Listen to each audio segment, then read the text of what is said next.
tui zinga ama thang that coding kan nun nak lam kan pui tu kan pathian hin thang thatin se tui zinga hin MFOC kum kule kunga kin na pathian ni lam kan pui lunglam nakam pi kai ma song ni kan nei I sau pi karon bel lalo okam kan thian le tui zinga pathian sun par nak cha Jisu Christ ni biluat akan si kerjang timi lain haleluya amen di pathian karon chatla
Sapun ki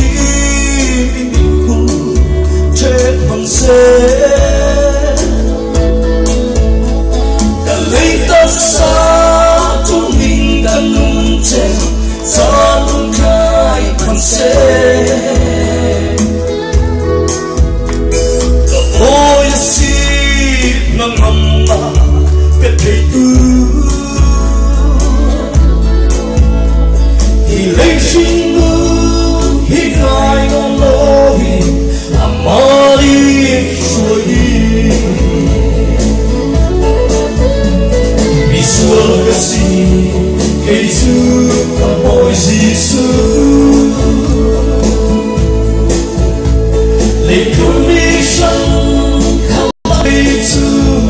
mi bông hồ nhẹ ca si bạn sẽ cả lâu thở chung cả pha na chiều hiên dòng đi in chân tâm sâu này không thọ tua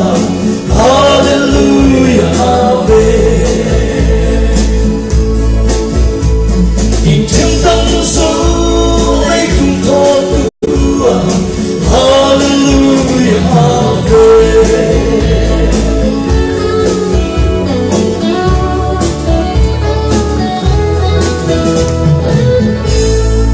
thiên sung toàn nạp châu xe